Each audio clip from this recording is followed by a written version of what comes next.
बिस्मिल्लाहिर्रहमानिर्रहीम, अस्सलाम वालेकुम नाज़रीन, आप देख रहे हैं दिलास चार। मैं हूं यासिर रशीद और मेरे साथ हैं सीनियर सहाफ़ी राना मोहम्मद अजीम साहब। नाज़रीन, बलूचिस्तान के जो अस्करियत पसंद थे उनके साथ रवाबित का बाकायदा सिलसिला शुरू हो चुका है। वफाकी वज़ीर इत्तलात फवाद चौधरी साहब ने इसकी तस्दीक की है। उनका ये कहना था कि जो भारत के साथ रवाबित में थे उनके साथ मुज़ाकरात नहीं होंगे, दूसरे लोगों को कौमी धारे में शामिल किया जाएगा। दूसरी जानिब मरियम नवाज साहिबा ने आज ये बयान दिया है कि नून लीग की आज़ाद कश्मीर में पोजीशन मजबूत है, अगर धांधली ना हुई तो नून लीग ही हुकूमत बनाएगी। डील के सवाल पर वो सीख पा हो गई। उनका कहना था कि इनके साथ डील कैसे हो सकती है जिनके खिलाफ हम जिद्दोजहद करते रहे। तो पूरे सियासी मंजरनामे पर बात करने के लिए हमें आज ज्वाइन किया है वज़ीर मुआविन खुसूसी बराए सियासी रवाबित डॉक्टर शहबाज गिल साहब ने। डॉक्टर साहब, बहुत शुक्रिया आपके वक्त का। डॉक्टर साहब, बलूचिस्तान से आगाज करते हैं। बलूचिस्तान के लिए वफाकी हुकूमत की सोच में जो तब्दीली आई है उसकी बड़ी वजह क्या है, और बलूचिस्तान के लिए जो सोचे गए तमाम निकात हैं उनकी एग्जीक्यूशन कितने अरसे में मुकम्मल हो जाएगी? बिस्मिल्लाहिर्रहमानिर्रहीम, आपका बहुत शुक्रिया। देखिए, बात यह है कि इसमें तो कोई दो राय नहीं है कि बलूचिस्तान को निगलेक्ट किया गया। बलूचिस्तान के जो वासी हैं उनके साथ वो इंसाफ नहीं हुआ जो पाकिस्तान के बड़े शहरों के इर्द गिर्द लोगों के साथ हुआ। और इसमें कसूरवार ना सिर्फ माजी की तमाम हुकूमतें हैं, इसके साथ साथ प्राइम मिनिस्टर ने बड़ा वाज़े अंदाज में कहा कि इसमें जो वहाँ की लीडरशिप है वो भी कसूरवार है, क्योंकि जो फंड्स मिले वो भी सही तरीके से वहाँ लगाए नहीं गए। दूर दराज इलाका था, मीडिया की नज़र में नहीं है, उस तरीके से सर्वेलेंस नहीं होती उसकी, और जो पैसा जाता है वो भी उस तरीके से इन्वेस्ट नहीं होता। इस सारी वजूहात की वजह से जो हमारा दुश्मन मुल्क है उसने भी इसका फ़ायदा उठाने की कोशिश की और बलूचिस्तान के अंदर उन्होंने बहुत सारी अफरा तफरी बर्पा करने की कोशिश की। इस सारे सिचुएशन में कुछ हमारे भाई हमसे नाराज हुए, ऑफ कोर्स, कुछ नाराज होकर दुश्मन मुल्क के हाथों में भी यरकमाल हुए। तो इसलिए हमारे जो अपने लोग हैं जो सिर्फ नाराज हैं उनसे बातचीत करने का कहा है, और इंशाल्लाह ये हमारी हुकूमत का एक अवलीन पॉलिसी है कि हमने अपने मुल्क के तमाम हिस्सों के साथ यकसा सलूक करना है, उनके ऊपर यकसा तरीके से उनके हकूक और फराइज उनके सारे लागू करने हैं। और जो अगर कोई भाई नाराज है और वो दुश्मन के हाथों में नहीं खेल रहा लेकिन नाराज है, उसको मनाना तो वैसे भी फर्ज है। डॉक्टर साहब, आपने कहा जो नाराज है बिल्कुल आप उसको मनाएंगे, जो दुश्मन के हाथ नथे नहीं चढ़ा आप उसको मनाएंगे, लेकिन जो पाकिस्तान के अंदर रहकर दुश्मन के लिए काम कर रहे हैं और जो उनको पाकिस्तान के अंदर रहकर सहूलत फराहम कर रहे हैं और पाकिस्तान की सियासत में बड़े इन है और बलूचिस्तान से भी उनका तल्लक है, उनके हवाले से क्या फैसला है? देखिए, बात यह है कि मैंने जैसे आपको पहले कहा कि सबसे पहली बात तो ये होती है कि एक आईनी हुकूमत जो है वो जितने भी इकदाम करती है वो आइन के अंदर करती, और जो लोग आइन की पामाली करते हैं, ये जो सारी बातें आपने बयान की है आइन की पामाली है, और जब भी किसी के बारे में ऐसे सबूत मिलते हैं तो उसके खिलाफ कार्रवाई होती है और होनी चाहिए। मैंने जो आपकी खिदमत में अर्ज किया वो किया है जो लोग कानून के दायरे के अंदर रहते हैं, आइन के दायरे के अंदर है। डॉक्टर साहब, वज़ीर आज़म इमरान खान साहब ने गवादर में तकरीब से खिताब करते हुए यह भी कहा था कि मियां नवाज शरीफ साहब लंदन के दौरों पर तो जाते रहे लेकिन बलूचिस्तान आने की जहमत गवारा नहीं की। नून लीग ये कहती है कि सी पैक को शुरू करने वाले हम थे, हमें ही आप मोर्द इल्जाम ठहराई जा रहे। नहीं, ये फजूल बात है। नून लीग कैसे सी पैक को शुरू करने वाले वो थे? आपको भी पता है, मुझे भी पता है। ये हर चीज का क्रेडिट खुद ले लेते हैं, भले इन्होंने वो की हो या ना की हो।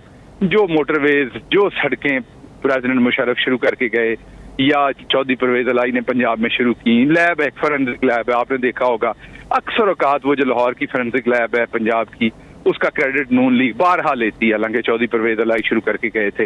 इधर सियालकोट मोटरवे का ये क्रेडिट लेते हैं, वो भी प्रेसिडेंट मुशर्रफ के जमाने में पंजाब गवर्नमेंट की थी, उस जमाने में चौधरी परवेज अलाई की तरफ से। तो ये इनकी पुराना वतीरा है। मुझे बताइए, आपको या मुझे नहीं पता कि सी पैक इनके जमाने का काम नहीं है। ये प्रेसिडेंट मुशर्रफ और उसके बाद पीपल्स पार्टी और फिर ये, तो ये बड़े पुराने प्रोजेक्ट हैं जो चले आ रहे हैं, इन्होंने शुरू किया। बात ये कि पेपर के ऊपर एक चीज लिख देने से कुछ नहीं हो जाता। हाँ, बिजली घर इन्होंने जरूर लगाए क्योंकि उनमें इनको किकबैक्स मिलने थे, लेकिन बाकी इन्होंने कौन सा काम कर दिया सी पैक से, मुझे बता दीजिए, जो पाकिस्तान की काया पलट। डॉक्टर साहब, आपके दौरा सिंध के बाद बड़ी चीखों पुकार है पीपल्स पार्टी के अंदर। आज पीपल्स पार्टी के बड़े रहनुमा ये वजाख्ते देते रहे हैं कि बिलावल को तो वहाँ एक अहम जो मीटिंग हो रही है जिसमें मुख्तलिफ लोग बुलाए जा रहे हैं उसके लिए बुलाया गया है, हम कोई हुकूमत के खिलाफ लॉबिंग करने नहीं जा रहे। तो आप क्या समझते हैं, क्या वाकई बिलावल वहाँ किसी लॉबिंग के लिए जा रहे हैं, किसी शर्त के लिए जा रहे हैं, किसी ऐसी चीज़ के लिए जा रहे हैं जिसमें इन्हें यकीन हो कि आने वाला वक्त इनका होगा? देखिए, ये बात तो बिल्कुल तय है कि बिलावल वहाँ साजिश के लिए जा रहे हैं, बिलावल वहाँ नौकरी मांगने जा रहे हैं, बिलावल वहाँ अपने लिए लॉबी करने जा रहे हैं, बिलावल वहाँ मौजूदा हुकूमत के खिलाफ लॉबी करने जा रहे हैं। ये बात तो बिल्कुल तय है रोज़े रोशन की तरह। और वो क्यों है ऐसा? क्योंकि बिलावल साहब की जो सियासी बर्थ है वो है ही ऐसी साजिश में से, पर्ची में से निकले थे वो माजरत के साथ, और उनके वालिद मोहतरम ने, और उस टाइम कंडोलीज़ा राइस जो किताब है उसमें आप पढ़ लीजिए, 341 सफ़े में बड़ा क्लियर लिखा हुआ है सारा माजरा कि किस तरीके से ये सारी डील हुई थी। तो ये वही काम दोहराए जा रहे हैं। हमें कोई, ये हमारे बाजू आजमाए हुए हैं, ये कोई नई बात नहीं। जी कश्मीर का इलेक्शन आ गया, सुनने में आ रहा है कि वज़ीर-ए-आज़म पाकिस्तान भी जा रहे हैं कश्मीर इलेक्शन कैंपेन पे, या कश्मीर वैसे किसी इवेंट पे जा रहे हैं। तो मुस्लिम लीग नून और पीपल्स पार्टी कहती हैं कि अगर वज़ीर-ए-आज़म आए तो हम शदीद मुज़ाहमत करेंगे। नहीं, पहली बात तो ये है कि वज़ीर-ए-आज़म कैंपेन में तो नहीं जाएंगे ना। वज़ीर-ए-आज़म के पास तो नेचुरली जो रिस्पॉन्सिबिलिटीज़ हैं उनके ऑफिस की वो उन्होंने पूरी करनी है, और वो पूरे पाकिस्तान में पूरी करनी है, और वो कर रहे हैं। इनसे पूछिए कि जब इनके नवाज शरीफ साहब मुंह उठा के लुधियाना जाते थे इलेक्शन के दौरान और अरबों रुपया बांटते थे, तो तब कोई और कानून था मुल्क का। लेकिन बहरहाल प्राइम मिनिस्टर इमरान खान जो है वो किसी भी तरह से इलेक्शन के ऊपर असरअंदाज होने के लिए कहीं नहीं जा रहे। वो अपनी जो उनके वैसे दौरे हैं पूरे मुल्क में, अभी गवादर गए हुए थे, तो क्या वहाँ इलेक्शन के लिए गए हुए थे? प्राइम मिनिस्टर अपने ऑफिस की जिम्मेदारियां पूरी करते हैं जो उनकी हैं। डॉक्टर साहब, मरियम साहिबा का आज का बयान है कि हुकूमत जब जाएगी तो वापस नहीं आएगी, पीडीएम फैसला करे ना करे, अवाम फैसला करेंगे, और अगर आज़ाद कश्मीर में धांधली ना हुई तो नून लीग वहां पे हुकूमत बनाएगी। देखिए, ये सेंटेंस मुझे बड़ा अच्छा लगा अपनी बहन की तरफ से कि हुकूमत जब जाएगी तो वापस नहीं आएगी। तो उसका जवाब ये है कि हमारी बहन तो अभी कहीं जाएगी नहीं। हुकूमत तो जाएगी या नहीं जाएगी, मरियम नहीं जाएगी, मरियम यहीं रहेगी। तो इसका जवाब सिर्फ ये है कि हुकूमत जाएगी या नहीं जाएगी बाद में देखेंगे, अभी ये पता है कि मरियम कहीं नहीं जाएगी। डॉक्टर साहब, वज़ीर-ए-आज़म पाकिस्तान के बयान के बाद अमेरिका को अड्डे ना देने, भारत से मुज़ाकरात ना करने, जब तक कश्मीर की सूरत हाल वाज़ेह नहीं होती, उसका पुराना स्टेटस बहाल नहीं होता, उसके बाद अवाम में बेइंतहा पैज़राई मिली है वज़ीर-ए-आज़म पाकिस्तान को। अब इस मौजूदा सिनेरियो में जब ये सारा कुछ मामला हो गए हैं, सारा कुछ ठीक हो रहा है, तो आप क्या समझते हैं कि अपोजिशन जमातों की तरफ से जो एक इल्ज़ाम मुसलसल लगाया गया कि आप उस इजलास में इसलिए नहीं गए, वज़ीर-ए-आज़म की इजलास में नहीं आए, कौमी सलामती के इजलास में, फवाद चौधरी साहब ने जो बात की है वो दुरुस्त है या कोई और मामला था? नहीं, बिल्कुल वो बात दुरुस्त है। फवाद चौधरी मुल्क के इंफॉर्मेशन मिनिस्टर है, वो जो बात कहते हैं बड़ी जिम्मेदारी से कहते हैं, और आप भी ज़ाती तौर पर उनको जानते हैं कि उनका पॉलिटिकल एक्यूमेंट बहुत हाई है, और वो ऐसी कोई बात नहीं कि वो कोई ऐसा गैर संजीदा बयान दे दे। डॉक्टर साहब, क्या आप समझते हैं कि वज़ीर-ए-आज़म अपोजिशन लीडर कहें कि वज़ीर-ए-आज़म आएंगे तो हम नहीं जाएंगे, तो उस वजह से वज़ीर-ए-आज़म को नहीं जाना चाहिए? देखिए, जाना चाहिए नहीं जाना चाहिए ये एक अलग बहस है। वज़ीर-ए-आज़म नहीं गए, वो इसलिए नहीं गए कि वज़ीर-ए-आज़म चाहते हैं कि क्योंकि आपने तो देखा माजी में, कोई पहली बात तो नहीं है। असल में तो जो कौमी मामलात होते हैं उस पर किसी को सियासत भी नहीं करनी चाहिए। कौमी मामलात के ऊपर हमें सस्ते किस्म के बयानात भी नहीं देने चाहिए। लेकिन क्या माजी में हमारे मुल्क में ये होता रहा है कि नहीं? अपोजिशन की तरफ से होता रहा है, आपके सामने ये करते रहे हमारी हुकूमत के दौरान बार बार। इसलिए हम जो कौमी मामलात हैं उसमें अगर हमें लगे कि हम अपनी छोटी सी कुर्बानी दे के मुल्क के किसी मफाद को बचा लें तो हम उसका कभी दरेग नहीं करते। डॉक्टर साहब, आज वज़ीर-ए-आज़म इमरान खान साहब ने ये कहा कि प्रोटोकॉल में कमी करेंगे, निजी जो महफिलें हैं वहाँ पे प्रोटोकॉल नहीं लगाया जाएगा, वज़रा, गवर्नर्स, उनके प्रोटोकॉल पर भी नज़र सानी की जा रही है। इब्तदाई तौर पर भी यही बयान था जब हुकूमत में आए, बाद में इसे ज़रूरत करार दे दिया गया, तनकीद भी होती रही, लेकिन अब जब लोग भूल चुके हैं तो फिर से वही ज़रूरत क्यों आन पड़ी? नहीं, ये बहुत ही ज्यादती का आपने सवाल किया, बहुत ही गलत सवाल किया। मैं बिल्कुल ऑब्जेक्ट करूंगा आपके इस सवाल को, बहुत स्ट्रांगली ऑब्जेक्ट करूंगा। मैं बड़ा खफा, बल्कि बड़ा खफा। चलें तस्हीह कर दीजिए डॉक्टर साहब, तस्हीह कर दें आप। मैं बिल्कुल, आप दोनों मेरे भाई हैं, लेकिन मैं बार बार कह रहा हूं कि मैं बहुत ही रंज के साथ आपको ऑब्जेक्ट करूंगा। या तो आप फिर जर्नलिज्म कर नहीं रहे, और अगर आप कर रहे हैं तो क्या राणा साहब बैठे हुए इनसे पूछें कि क्या वजीर ऐसे फिरते थे पिछली हुकूमतों में जिस तरीके से आप फिरते हैं? बताइए राणा साहब, आप बताइए। नहीं, मैं इस बात की तस्दीक करता हूँ, वाकई वजीर इस तरह नहीं फिरते थे। हमारा जो सवाल था शहबाज भाई, जो हमारा सवाल था वो कुछ ये था कि अब क्या पहला प्रोटोकॉल जो कम किया था मजीद कम करने जा रहे हैं, अवाम को क्या हमने पैगाम देना है? जी, बात यह है कि प्राइम मिनिस्टर ने आके तमाम जो गैर जरूरी प्रोटोकॉल थे वो रिमूव कर दिए। हाँ, सिक्योरिटी कुछ लोगों के पास है, बिल्कुल है। अब प्राइम मिनिस्टर देखने जा रहे हैं कि जो आईनी तौर पर या रूल्स ऑफ बिजनेस के तहत सिक्योरिटी एक्स्ट्रा प्रोवाइड हुई है, उसको भी खत्म करेंगे। एक स्टेप और आगे जा रहे हैं। आपका ये कहना कि 2 साल पहले आपने वादा किया था, नहीं किया, ये तो हमारा तुर्रा इम्तियाज है जो हमने किया है। हमारे वजीर तो बगैर किसी प्रोटोकॉल के फिरते हैं, और अगर अभी भी आपको नजर नहीं आते तो फिर ये सबसे बड़ी बुराई ये होती है कि जब एक अच्छा काम कोई हुकूमत करे और उसकी सताइश अगर आपने नहीं भी करनी तो रिकग्निशन तो आपको करनी नहीं, पड़ेगी। मेरा ख्याल है शहबाज साहब, हमने हमेशा जो आपने अच्छा किया उसको भी ठीक थे और आज भी ठीक है। हम पे तो ज्यादा इल्जाम ये लगता है कि हम आप लोगों की ज्यादा चीजें बताते हैं कि आप भी हमें कहते हैं। नहीं, आप हमारे भाई हैं, हमारे लिए तो बहुत एहतराम की जगह पे आप, लेकिन मैं भी बस एहतराम के अंदर रहते हुए आपसे डिफर कर रहा हूँ। और वो ये कह रहा हूँ कि हम तो बल्कि कई दफा कंप्लेन करते हैं तमाम। मैं देखता हूँ अपने सामने वज़रा जिनकी बहुत सारे मसाइल ऐसे होते हैं सिक्योरिटी से रिलेटेड, और उनके पास वो चीजें नहीं होती, लेकिन बहरहाल प्राइम मिनिस्टर का एक अपना, उनका आपको पता है, सबको पता है कि प्राइम मिनिस्टर का एक अपना नजरिया है और वो उस नजरिए पे खड़े हैं बड़े स्ट्रांगली। तो उन्होंने जो पहले कट ऑफ किया सारा, अब वो उससे भी आगे जा रहे हैं। वो कह रहे हैं मैं किसी निजी जो जगह होगी वहां पर मैं हुकूमती सिक्योरिटी के साथ भी वहां नहीं जाऊंगा। तो कहने की बात यह है कि ये प्राइम मिनिस्टर खान जो है, शहबाज गिल साहब, नवाज शरीफ साहब की वालदा फोत हुई, पाकिस्तान नहीं आए मुकदमात की वजह से। उनकी मिसिस फोत हुई, वो पाकिस्तान मुकदमात की वजह से उस तरीके से नहीं आए कि आए भी तो जनाजे में शिरकत, उसके बाद जो मामला हुए वो सारे थे।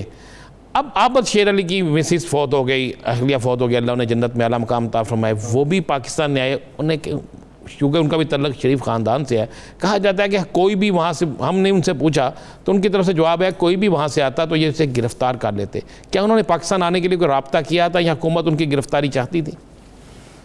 देखिए, बिल्कुल उन्होंने कोई रब्ता नहीं किया और ना ही हुकूमत उनकी गिरफ्तारी चाहती थी, पहली बात।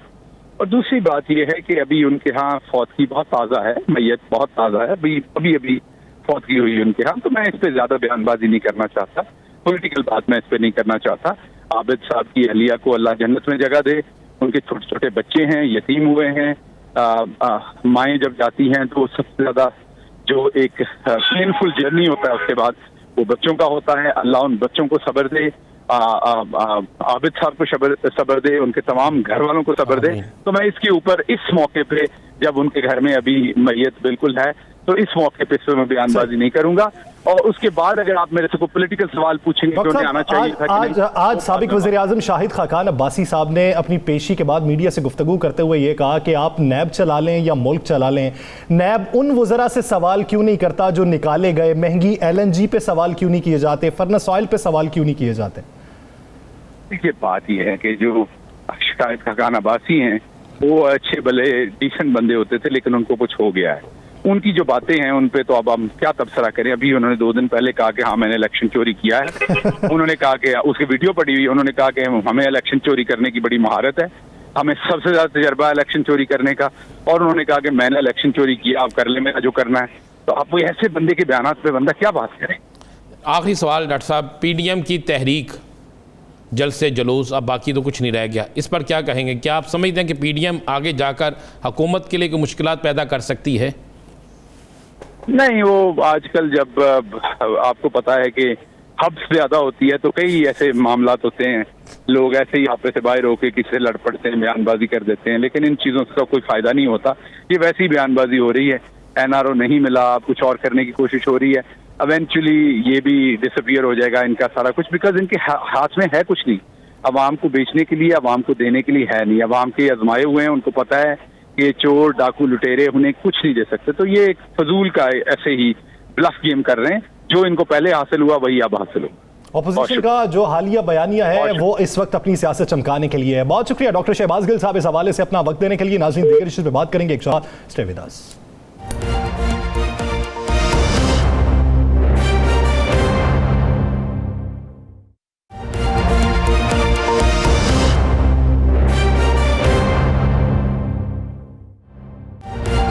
Welcome back. नाज़रीन, कोई भी नया इलेक्शन आए, चाहे वो ज़िमनी इलेक्शन हो या किसी सूबे का इलेक्शन हो, वो इलेक्शन जो है वो सूरत हाल को यकसर तब्दील कर देता है। वो पार्टीज़ जो कभी मुत्तहिद होकर हुकूमत के ख़िलाफ़ खड़ी होती हैं वो उस इलेक्शन में एक दूसरे के मद्दे मुकाबिल हो जाती हैं और कुछ अरसे के लिए रवाबित टूट जाते हैं। एक ऐसा वक्त कि जब पाकिस्तान पीपल्स पार्टी और पाकिस्तान मुस्लिम लीग नून में रवाबित बढ़ रहे थे, ऐसे वक्त में आज़ाद कश्मीर का इलेक्शन आ गया और एक दूसरे पर ही लफ्ज़ी गोलाबारी शुरू हो चुकी है। अब हुकूमत से तवज्जो तो बज़ाहिर हट चुकी है, अब एक दूसरे को निशाने पे लिए रखा है। आज मरियम नवाज साहिबा से एक सहाफ़ी ने सवाल किया कि आपका जो भाव है ये क्या डील की वजह से है, किस वजह से है, तो वो सवाल पर सीख पा हो गई। जवाब क्या था वो पहले मुलाहिजा करते हैं, फिर इशू की जाने पड़ेंगे। क्यों डील होगी भाई और किसके साथ होगी? इतनी सारी कुर्बानियां देने के बाद, इतनी जिद्दोजहद करने के बाद क्या हम पागल हैं कि किसी दिन खड़े होकर डील कर लेंगे उन्हीं लोगों के साथ जिनके खिलाफ हमारी जिद्दोजहद है? राना साहब, आज मरियम नवाज साहिबा ने यह भी कहा कि सवात जलसे में मियां शहबाज शरीफ साहब मौजूद थे, मेरा वहाँ पे होना ज़रूरी नहीं था। आज़ाद कश्मीर इलेक्शन की कैंपेन मुझे सौंपी गई है, मैं वहाँ जिम्मेदारियाँ निभाऊंगी। दूसरी जानिब शहबाज शरीफ साहब की भी बात हो रही है। अब वो ये भी कहती हैं कि जहाँ पे शहबाज शरीफ साहब हों मेरा होना वहाँ पे ज़रूरी नहीं है। तो फिर क्या समझें कि आज़ाद कश्मीर इलेक्शन में ये खुद जा रही हैं, शहबाज शरीफ साहब नहीं होंगे या शहबाज शरीफ साहब होंगे ये नहीं होंगी? डील वाली बात पर इतनी सीख पा क्यों हुई? बिस्मिल्लाहिर्रहमानिर्रहीम, अस्सलातु वस्सलामु अलैका या सय्यदी या रसूलल्लाह, अस्सलातु वस्सलामु अलैका या सय्यदी या हबीबल्लाह। या सर, मरियम नवाज़ ने एक बात तो बड़ी कही है। उन्होंने कहा हम कोई पागल हैं, बिल्कुल दुरुस्त कहा उन्होंने। वो पागल नहीं है यासर, और पागल तो ये अवाम है, पागल तो वो जियाले हैं, पागल तो वो मतवाले हैं जो इनके पीछे नारे लगाते हैं। ले, मैं आज के प्रोग्राम में आपको जो खबर ब्रेक करता हूँ, जो आपको हकीकत बताता हूँ, आप देख लीजिएगा। ये जो मुझे बताएं, चंद दिन पहले बड़ा शोर था, अदम एतमाद की तहरीक लाएंगे, हुकूमत को गढ़ भेज देंगे, हुकूमत किसी जगह नहीं रहेगी, हुकूमत ख़त्म कर देंगे। आज की पूरी किस गुफ्तगू में किसी एक जगह मरियम साहिबा ने यह कहा है कि हुकूमत को हम घर भेज देंगे? ना, एक बयान है, हुकूमत जब जाएगी वापस नहीं आएगी। ये कहा है ना कि किसी जगह कहा है कि हुकूमत को घर भेज देंगे। कहा है इन्होंने कि हुकूमत 5 साल पूरे नहीं करेगी। इन्होंने कहा है कि हम अदम एतमाद ला रहे हैं। इन्होंने कहा है कि हम इस्तीफे दे रहे हैं। भाई, इस्तीफे इनके पास आगे हुए थे, यही था ना, सबके इस्तीफे आ गए, जमा हो गए जनाब। आज 20 इस्तीफे, कल 30 इस्तीफे, परसों 40 इस्तीफे। उतने मेंबर नहीं थे जितने इस्तीफे इनके पास आ गए थे। मुझे नहीं समझ आती किस चीज़ के इस्तीफे थे। ठीक कहा उन्होंने भाई कि हम कोई पागल है। ये पागल नहीं है। ये पागल होते तो वो फैसला कर जाते जो इस्तीफों वाला था। ये पागल होते तो हुकूमत के खिलाफ तहरीक चलाते, दमादम मस्कर अंदर करते। ये पागल नहीं है, समझदार हैं। ये अवाम को पागल बना रहे हैं जितने तकरीबन सियासतदान जो हैं। भाई, मामला तय हो गए हैं। सुन ले मेरी बात। मरियम साहिबा, आप बताएं ना बताएं, मैं बता देता हूँ। मामला तय हो गए हैं। पाकिस्तान तहरीक इंसाफ की हुकूमत 2023 तक नहीं जा रही। यासर साहब, मैं ये आपको आज पहले मैं कहता था कुछ ख़तरात हैं। 5 तारीख गुजर गई, ख़तरात भी गुजर गए हैं। ये मैं आपको बता रहा हूँ, 5 तारीख गुजर गई, ख़तरात भी गुजर गए हैं। क्या ये मीटिंग्स तय में ये मामला तय नहीं हुए? क्या मुस्लिम लीग नून की अपनी मीटिंग में ये बात नहीं हुई कि भाई इन हालात में जब इंटरनेशनल सिनेरियो बदल रहा है, जब पाकिस्तान के अंदर का सियासी सिनेरियो बड़ा खौफनाक है, जब इंटरनेशनल तौर पे माशियत की सूरत हाल बड़ी ख़राब है, तो इस सूरत हाल में किसी सूरत में हमने हुकूमत में नहीं आना? क्या ये मुस्लिम लीग नून के अंदर बात नहीं हुई? क्या पाकिस्तान पीपल्स पार्टी का भी यही मौक़िफ़ पाकिस्तान पीपल्स पार्टी का भी है? और इन दोनों के मौक़िफ़ के साथ साथ अब मौलाना फजलुर रहमान का मौक़िफ़ भी यही है। मौलाना फजलुर रहमान के मौक़िफ़ के साथ साथ महमूद अचकज़ई का मौक़िफ़ भी यही है। महमूद अचकज़ई के मौक़िफ़ के साथ साथ जनाब नूरानी साहब का भी मौक़िफ़ यही है। उनके साथ साथ जनाब शेख आफ्ताब शेरपाओ का मौक़िफ़ भी यही है। अब उनके साथ साथ जनाब ANP का भी मौक़िफ़ यही है। ये जो हम कहते थे ना कि बड़े बड़े निकले हैं जनाब, गिराओ जलाओ छापा फलां जनाब, धरना दे देंगे, पार्लियामेंट हाउस के अंदर कोई नहीं जाएगा, बाहर कोई नहीं आएगा, अरकान असम्बली के घरों के बाहर जाएंगे, इस्तीफे तैयार हैं, फलां तैयार है, फलां तैयार, कुछ नहीं है यासर साहब। चंद दिन पहले ये मूवमेंट फाइनल हो चुकी है। अच्छा राना साहब, एक सवाल है। जी जी। अगर आने वाले दिनों में सूरत हाल कुछ तब्दील होती है, वो जो जमानतों पर रिहा हुए वो फिर से अंदर हो जाते हैं, तो फिर भी सूरत हाल यही रहेगी? यही रहेगी, मैं आपको बता रहा हूँ जो भी होगा। अब भाई, अब तो खुद कुछ लोग चाहते हैं कि हम अंदर जाएं, थोड़ा सियासी कद हमारा बढ़ जाए। वो ये कौन सी जेल काट रहे हैं? और इनको ये जो सियासत है ना, इनको कटाएं ज़रा माजे वाली जेल, इनको कटवाएं वो जेल जो बेचारा एक आम आदमी काट रहा है। भाई ये जेल जाते हैं, वहाँ पे B क्लास है, बल्कि A क्लास मिलती है इन्हें।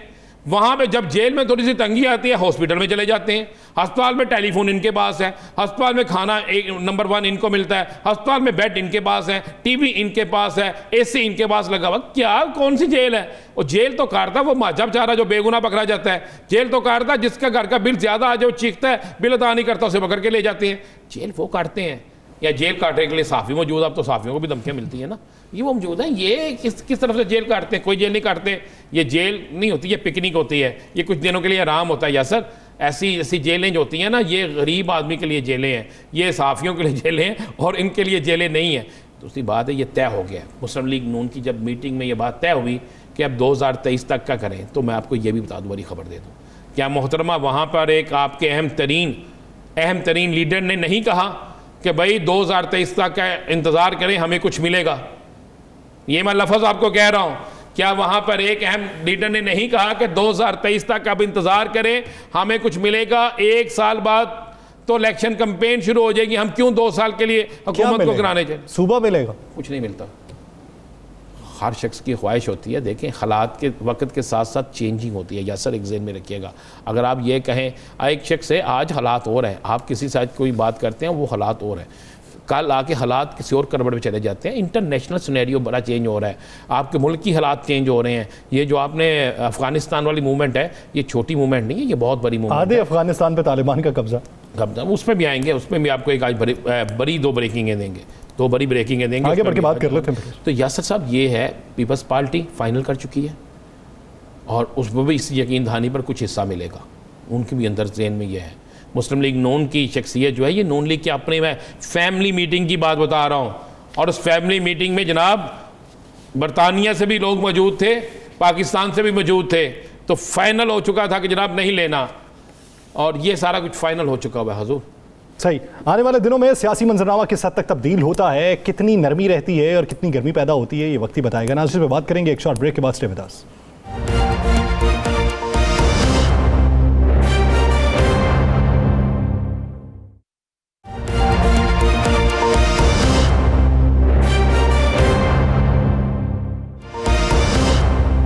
Welcome back. नाज़रीन, हुकूमत के हालिया इक़दामात, बलूचिस्तान के हवाले से पॉलिसी, जियोग्राफी सूरत हाल के हवाले से मीटिंग्स, अपोजिशन का जो ताउन दरकार था, अपोजिशन किस हद तक हुकूमती इक़दामात पर मुत्तफ़िक है, मुतमईन है। आने वाले दिनों में आज़ाद कश्मीर इलेक्शन के हवाले से हुकूमत और अपोजिशन की जो तहफ़्फ़ुज़ात हैं और जो दावे हैं वो किस हद तक सच साबित होंगे, इसी बारे में बात करने के लिए हमें ज्वाइन किया है पाकिस्तान मुस्लिम लीग नून के सीनियर रहनुमा मलिक अहमद खान साहब ने। मलिक साहब, बहुत शुक्रिया आपके वक्त का। मलिक साहब, कश्मीर के इलेक्शन से आगाज़ कर लेते हैं। मरियम साहिबा का आज कहना था कि अगर धांधली ना हुई तो नून लीग दोबारा हुकूमत बनाएगी आजाद कश्मीर में, जबकि फवाद चौधरी साहब कहते हैं कि जब उम्मीदवार ना मिल रहे हों तो तब धांधली का वावेला शुरू कर दिया जाता है। नहीं, देखें, ये तो एक बिल्कुल वाज़ेह और दो टोक बात है कि अगर वफाकी हुकूमत के वुज़रा जो इस वक्त वहाँ पे कैंपेन कर रहे हैं, अगर वो धांधली नहीं है तो उसके अलावा क्या है? एक एक वोट के बदले में करोड़ करोड़ रुपए की लालच वो कोई बगैर सोचे समझे बोल रहे हैं। वो क्या कह रहे हैं? एक वोट वहाँ पर इस तरह से वोटर को ब्राइब कर रहे हैं। एब्सोल्युटली वो कह रहे हैं कि आपके हम इस तरह से काम करेंगे कि आपका एक वोट 1 करोड़ रुपए के साथ तोला जाएगा। ये वहाँ पे मुराद सईद और वो जो इनके हैं कश्मीर के अमूर के वजीर, वो दोनों कैंपेन में स्पीचेस निकालें और देखें। अली अमीन गंडापुर। और ये जब रिसेंट पास्ट में आपको याद होगा, पिछले दिनों जबकि गिलगित बल्तिस्तान के इलेक्शंस हो रहे थे, उसमें इलेक्शन कमीशन की वाज़ेह हदायत थी कि अगर गवर्नमेंट ने कैंपेन करनी भी है तो किस हद तक करनी है। और फिर उसके बाद जो डस्का का इलेक्शन था, उसमें सुप्रीम कोर्ट की ऑब्जर्वेशन आपके सामने है, और वो उस्मान डार का जब बतौर SAPM2 वो जो उनका ओहदा था, उससे उन्होंने अपने आप को अलहदा इसलिए किया कि वो कैंपेन के दौरान जो पब्लिक प्लेजेस दे रहे थे, वादे कर रहे थे।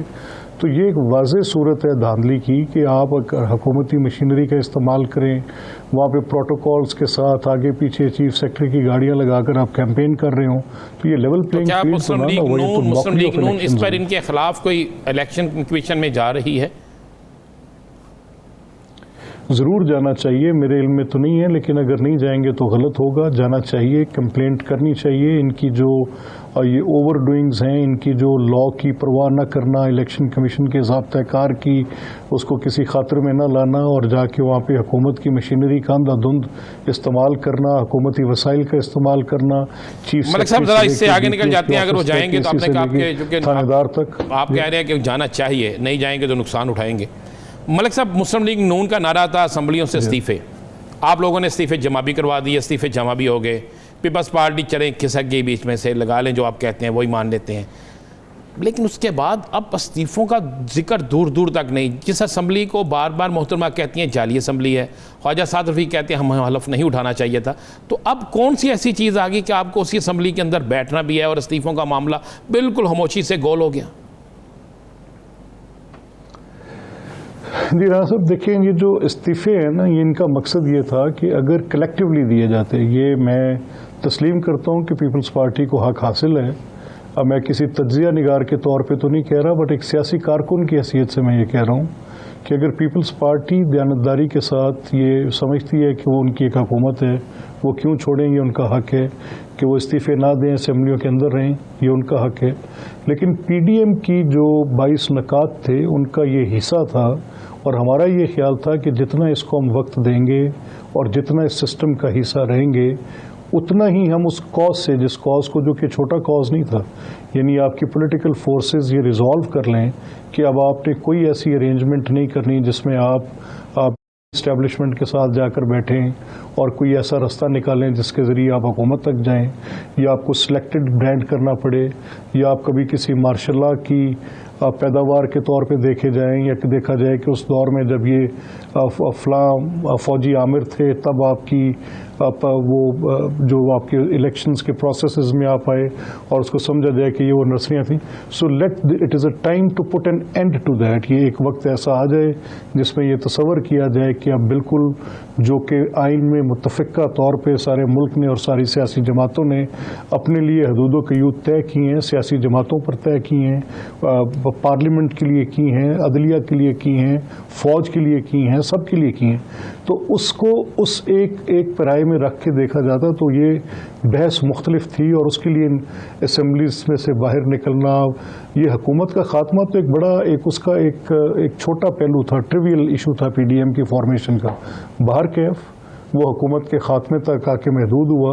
हम बशमूल मेरी जमात, बशमूल पीपल्स पार्टी, सब जमातें अपनी रियल पॉलिटिक की अप्रोच में गईं, तो ठीक है, वो उनका हक था, उन्होंने किया। ये हमारा हक है, हम करेंगे। कब इस्तेमाल करते हैं, we save our right to do that. जब भी हमें मुनासिब मौका पीडीएम के प्लेटफॉर्म से मायूस हो चुके हैं, क्योंकि मरियम बीबी साहिबा का आज ये कहना था कि पीडीएम कुछ करे ना करे, अवाम फैसला करेंगे। नहीं, देखिए, पीडीएम की जो शक्ल उन 9 जमातों के इत्तेहाद में थी, अब ज़ाहिरी तौर पे आज तो नहीं है। अब उसमें पीपल्स पार्टी एक मेन पार्टी थी, मुस्लिम लीग एक बड़ी जमात थी, मौलाना उसके सदर थे, और ये जो एक आपस में इख्तलाफी पोजीशन आई है, तो अब बची खची शक्ल पीडीएम की सरबराही में और मुस्लिम लीग के साथ जो अभी हमारी एक पोजीशन है वो ये है कि पीडीएम का वजूद तो है, अगर वो जमातें जो उसमें से निकल गई, ये उनका अपना इनफरादी फैसला था। अब ये पीडीएम जो आगे चलती है उसमें उसकी एक बड़ी क्लियर पोजीशन होनी चाहिए, एक बड़ी प्रोग्रेसिव अप्रोच होनी चाहिए, एक डेमोक्रेटिक मूवमेंट की बात होनी चाहिए। इसमें ये मुतासिब की हुकूमत है कि कमजोर हो गई है। ज़रूरी बात है, अगर इकट्ठी रहती तो ज़्यादा इफादियत होती, ज़्यादा मुअस्सर होती, इसमें कोई शक नहीं है। लेकिन समहाउ नहीं रह सकें, तो फिर भी अपनी जो हैसियत उनकी, क्योंकि मुस्लिम लीग एक बड़ी सियासी जमात है, मौलाना का हल्का असर मौजूद है, और ये अपनी एक सियासी कोशिश। अभी आपने एक बहुत बड़ी बात की कि पीडीएम के प्लेटफॉर्म से हमारा असल मकसद था कि एस्टैब्लिशमेंट से राब्ते ना हो, एस्टैब्लिशमेंट की छतरी के नीचे ना आए, अदलिया आज़ाद हो, ये सारी बातें। लेकिन उसी दौरान में जब आपकी पीडीएम की तहरीक अरूज पे थी और पीपल्स पार्टी भी आपके साथ थी, तो आपके ही मोहम्मद ज़ुबैर अहमद जो है उन्होंने इकरार किया था कि उनके बैकडोर राब्ते थे, वो मिले थे और मिल के उन्होंने मरियम साहिबा के हवाले से भी बात की थी। तो एक तरफ पीडीएम जब आप इकट्ठे थे तो आप बातें जो कह रहे हैं कि एस्टैब्लिशमेंट या दीगर मामलात आपने खुद ही कहा है, तो उसी दौरान में आपके अहम रहनुमाओं की मुलाकातें, तो ये क्या मामला था? ये देखिए, जो मैं समझ सका, ज़ुबैर साहब के शायद कोई ज़ाती मुरासिम थे, जब आप मिलते हैं तो जो मैंने उनकी बात सुनी, मैं कुछ कह नहीं सकता, लेकिन मेरा नहीं ख्याल कि कोई उनके पास ऐसा मैंडेट था पार्टी की तरफ से कि वो इस तरह की कोई बात करें। उन्होंने इसकी वजाहत भी की बाद में, और उनके कुछ ज़ाती मुरासिम होंगे तो मेल जोल तो होता रहता है, लोग मिलते रहते हैं। नहीं मलिक साहब, मरियम साहिबा ने कहा था कि ज़ुबैर साहब, मरियम साहिबा का अपना बयान था कि ज़ुबैर साहब हमारे तर्जमान है और वो जो बात करते हैं वो हमारे नोटिस में होती है, हमारी तरफ से होती है। ये मरियम साहिबा का बयान था, ये मेरा और आपका नहीं था। अच्छा, नहीं, आई एम नॉट, दुरुस्त कह रहे हैं, लेकिन I am not Cognizant of that. मैं गालिबन मैं ओवरलुक कर गया हूँ ये। सही। अच्छा मलिक साहब, बात नून और शीन की काफ़ी अरसे से हो रही है। वफाकी हुकूमत के कई वज़रा ये बात करते रहे, सहाफ़ी भी सवाल करते हैं। तो आप क्या समझते हैं कि अगर ये प्रोपेगेंडा है तो ये प्रोपेगेंडा सिर्फ हुकूमती लोगों की तरफ से हो रहा है, या फिर मुस्लिम लीग नून के अपने अंदर कुछ लोग ऐसे मौजूद हैं जो जाने अनजाने में इस प्रोपेगेंडे का हिस्सा बने हुए हैं?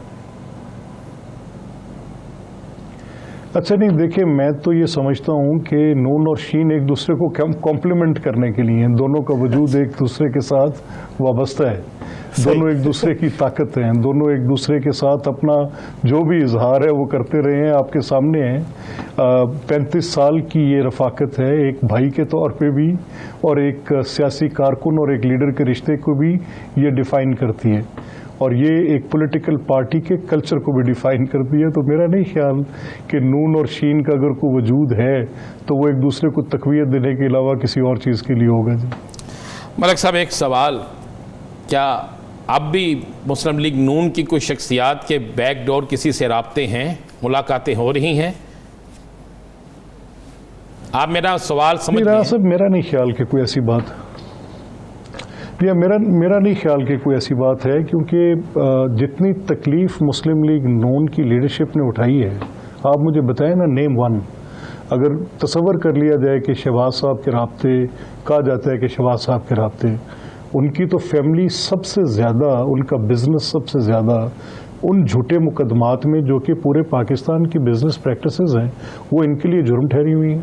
नैब से निकलते हैं, FIA में आ जाते हैं, तो कैसे राब्ते, कौन सी बातें। ख्वाजा आसिफ साहब के ऊपर ये उस्मान मेरा दोस्त है डार रोज़ शोर मचाता था कि उनकी टॉप मिलिट्री इस्टेब्लिशमेंट से वाकफियत है, दोस्ती है। वो बेचारे 8 महीने की जेल काट के बाहर निकले, झूठे मुकदमात हैं, कोई वजूद ही नहीं है। सुप्रीम कोर्ट ने दिए फैसले हैं, बट स्टिल नैब इंक्वायरी कर रहे हैं। तो आप तसव्वुर कर सकते हैं कि वो लोग जो सबसे ज़्यादा तकलीफ़ में है वो किसी तरह से राब्ते में हो, ये कैसी बात है, ये किस तरह की मंतक है, हमारी समझ से बालातर है। मलिक साहब, ये जो बातें चल रही हैं कि शहबाज शरीफ साहब पाकिस्तान पीपल्स पार्टी से राब्ते उस्तवार करना चाहते हैं, लेकिन मरियम बीबी नहीं चाहती कि पाकिस्तान पीपल्स पार्टी से राब्ते बहाल किए जाएं, इसी वजह से ये अभी जो हालिया ब्रेकडाउन देखने में आया, जो रवाबित बढ़ते बढ़ते रुक गए, ये इस वजह से? अच्छा, मेरा ये मानना है कि मुस्लिम लीग और पीपल्स पार्टी बुनियादी तौर पे दो बड़ी मुख्तलिफुल ख्याल, सियासी एतबार से, मुआशी फ़िक्र के एतबार से, सियासी फ़िक्र के एतबार से, और बड़े एक अरसे से एक मुहासमाना सूरत में को 35 साल 3 दिहाइयाँ थोड़ा वक्त नहीं होता, बहुत बड़ा वक्त होता है। उस 3 दिहाइयों में इनकी आपस में बड़ी सूरत हाल कशीदा भी हो जाती रही है, और बाज़ औक़ात इश्यूज़ पर बातचीत भी हो जाती रही है।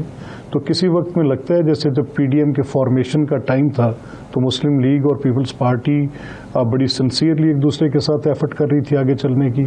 उसके बाद फिर वो इख्तलाफात जो हुए, मैंने भी माइंड किया टोन एंड मैनर जो प्रेसिडेंट जरदारी का था मियां नवाज शरीफ साहब के लिए, बाद में जो मरियम साहिबा ने कहा पीपल्स पार्टी के कारकुनान ने माइंड किया होगा। बहरहाल ये ताल्लुकात में उतार चढ़ाव सियासत का हिस्सा है, इट्स नथिंग ऑफ सिग्निफिकेंस, कोई ऐसी इंपॉर्टेंट बात नहीं। मलिक साहब, एक आखिरी सवाल, क्या पाकिस्तान मुस्लिम लीग नून या भी ये फैसला कर चुकी है कि वो मौजूदा हुकूमत के ख़िलाफ़ 2023 के लिए तैयारी करे, या आपका ये फैसला है कि 2023 से पहले इसे घर भेजेंगे? देखिए, ये राना साहब, मैं बड़ा सिंसियरली ये समझता हूँ कि गालिबन जो भी मौजूदा हुकूमत की सूरत हाल है, इसने अवामी तकलीफ़ में इतना इजाफा किया है इस हद तक। ये तो भी इसको थोड़ी ब्रीदिंग स्पेस इसलिए है कि कोविड के बाद इकॉनमी ने खुद एक ऐसी सूरत में वो थोड़ी राइज हुई है, क्योंकि हमारी एक ऐसी स्टॉप्ड पोजीशन है पूरी दुनिया के अंदर जिसमें कारखाने बंद थे, कारोबार बंद थे, मराकज़ बंद थे, हर किस्म की बिज़नेस एक्टिविटी बंद थी। फिर यकदम वो बिजनेसेस जो हैं उन्होंने एक थोड़ी अपने तौर पे खड़े हुए हैं, उसकी वजह से एक ग्रोथ की थोड़ी नज़र आई ये चीज़। लेकिन इसके साथ जो आपकी इंटरनेशनल सिचुएशन है, अफ़गानिस्तान, मेनली अफ़गानिस्तान, वहाँ से अमरीकी अफवाज का इनखला, तो एक ज़िमनन एक सियासी इस्तेहकाम की फ़ज़ा मुल्क में, मुआशी और सियासी इस्तेहकाम की फ़ज़ा, लेकिन वो ट्रिकल डाउन नहीं हुई किसी तरह से उन लोगों पे जो गुर्बत के मारे हैं। और गुर्बत इटसेल्फ और महंगाई इस हुकूमत के लिए, इनका एक एक दिन, एक एक मिनट इस कौम पे भारी है। ये जब तक बैठे रहेंगे इसी तरह से काम चलता रहेगा। इनके अंदर इतनी स्पाइन ही नहीं है कि कोई रिलीफ आवाम को दे सके, कोई बिजली का बिल सस्ता कर सके, कोई खाने पीने की अशिया की कीमतों में कहीं कमी करा सकें, कोई पेट्रोल की कीमतों का डायरेक्ट बेनिफिट अवाम उन्नास तक पहुँचाएँ। That doesn't have. ये तो IMF के सामने घुटने टेके लोग हैं। ये आज जो बातें हो रही हैं वो उसकी वजूहात मलिक साहब, कंक्लूजन क्या है? अपोजिशन फिर क्या दोराहे पे खड़ी है कि ना वो ये फैसला कर सकती है कि हुकूमत को घर भेज सकें, ना वो ये फैसला कर सकती है कि हुकूमत को चलता रहने दें? ये एक रिस्पॉन्सिबल अपोजिशन है। ये मुल्की हालात में अपने आप को उस तरह से ड्रैग नहीं करती जिस हालात में हमने इस आज की मौजूदा हुकूमत को चाइना के सदर के दौरे के मौके पे मुल्की नुकसान करते देखा। ये एक रिस्पॉन्सिबल अपोजिशन है। इसी पे जवाब, इसी पे हमें अपने अपोजिशन मलिक साहब यही बता दें कि मौजूदा हालात में आप क्या चाह रहे हैं, हुकूमत अभी इन हालात में रहे या ना रहे? क्योंकि अपोजिशन हालात के मुताबिक चल रहा है ना, मौजूदा हालात में अपोजिशन का क्या मंसूबा है? हमारी ख्वाहिश है कि इस मुल्क के अंदर एक मुआशी इस्तेहकाम हो। ये अपनी पॉलिसीज दुरुस्त करें तो भले से चलें। हमारी ख्वाहिश है कि इस मुल्क के अंदर एक सियासी इस्तेहकाम हो। अगर ये पॉलिटिक्स को गाली ना बनाएं, इतनी अपोजिशन की ख्वाहिश है कि मुल्क में मुआशी इस्तेहकाम हो, गुर्बत की लकीर के नीचे जो अफराद जिंदगी गुजार रहे हैं वो ऊपर लाए जाएं, मुआशी इस्तेहकाम के साथ साथ सियासी इस्तेहकाम भी पैदा हो। और अपोजिशन ये चाहती है कि हुकूमत डिलीवर करे, और हुकूमत को भी ये समझना चाहिए कि अगर अपोजिशन एक मुस्बत रवैया अपना रही है तो उस तरीके से डिलीवर भी करना चाहिए। बहुत शुक्रिया मलिक अहमद खान साहब इस वक्त देने के लिए। नाज़रीन, दीगर इश्यूज पर बात करेंगे एक शॉर्ट ब्रेक के बाद। Stay with us.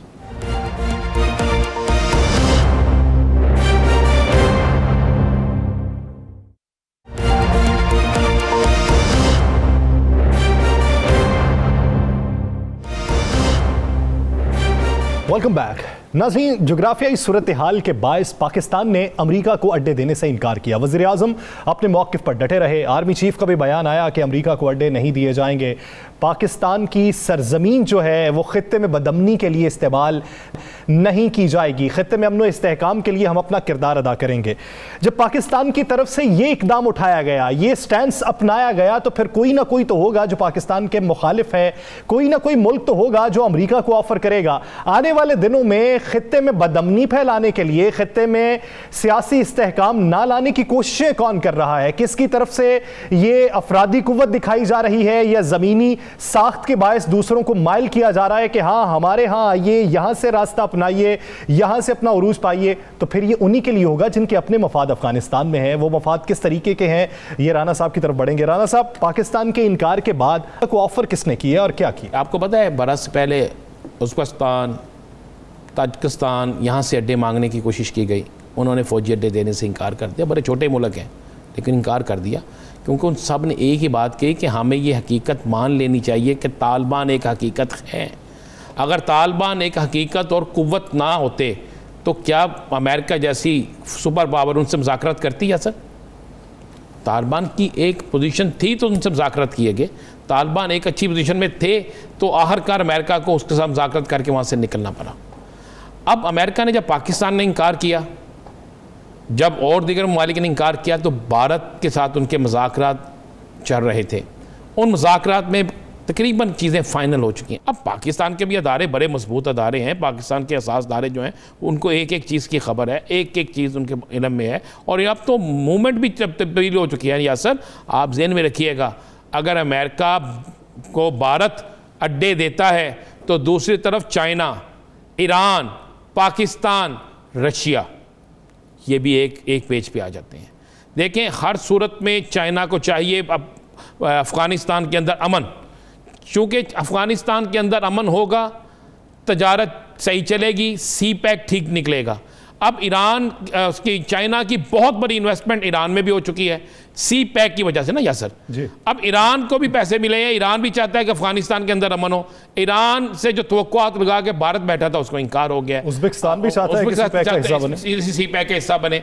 अब रशिया जो है वो भी चाहता है। अब पाकिस्तान का साथ देने के लिए चाइना, रशिया, ईरान ये सारे खड़े हो गए। ये हर सूरत में चाहती है अफगानिस्तान के अंदर अमन हो। अब क्या किया, अमेरिका को एक ही नज़र आया, वो नज़र आया गठजोड़ अफगानिस्तान के अंदर एक अफगानिस्तान की हुकूमत जिसमें NDS और करेंगे इसराइल और उसके बाद ये भारत। अब भारत की बहुत बड़ी इन्वेस्टमेंट जो है वो अफगानिस्तान में है। भारत को अपनी एक तो इन्वेस्टमेंट डूबती हुई नज़र आ रही है। Anti Pakistan, anti China, anti Pakistan कुव्वतें जाती हैं कि किसी सूरत में वहाँ पे अमन ना हो। जब अमन नहीं होगा तो वहाँ से जो लाखों की तादाद में अफ़गानी पाकिस्तान आएंगे, आगे भी आपको पता पाकिस्तान में जो माहौल हुआ, उसके लिए तो ये फैसला कर लिया गया अगर वो आते हैं पाकिस्तान तो उन्हें सरहदी इलाकों में ही रखा जाएगा, उन्हें आगे आने की इजाज़त नहीं दी जाएगी। इस पर वो बड़ा संजीदगी से गौर शुरू हो चुका है। और अब चूँकि अफ़गान अमन की बात है तो मैं आपको बता दूँ सिर्फ पाकिस्तान नहीं, चाइना, ईरान और रशिया ये चारों मिलकर भरपूर कोशिश कर रहे हैं और आइंदा आने वाले चंद दिनों में इन चारों का जो आपस में जो है इत्तेहाद है उससे बहुत बड़ी एक ख़बर जो है अफ़गानिस्तान के अंदर से आने वाली है। और वो ख़बर जो है सियासी हालात होंगे। हो सकता है अफ़गान हुकूमत और तालिबान में जो मुज़ाकरात हैं वो एक बेहतरीन तरफ चले जाए और महीना लग जाएगा इसका हासिल तो कुछ ना कुछ निकल आएगा, बिल्कुल निकल आएगा। और उम्मीदों पर पानी फिर जाएगा उन कुफ्तों की जो अफ़गानिस्तान के अंदर अमन नहीं चाहती। खित्ते में बदअमनी फैलाने और शर को फैलाने के हवाले से जितने भी इकदामात हैं वो सारे इकदामात सबूताज हो जाएंगे अगर इत्तेहाद कायम रहा। पाकिस्तान अगर यही इकदाम रहा कि खित्ते में अमन को हवा देने के हवाले से इत्तेहाद कायम रहे जो रशिया के साथ, चाइना के साथ, ईरान के साथ और दीगर ममालिक के साथ चल रहा है, तो उससे बहुत पॉजिटिव इकदामात हमें देखने को मिलेंगे। नाज़रीन, द लास्ट स्टार से मुझे और राना अजीम साहब को दीजिए इजाज़त। अल्लाह के बाद।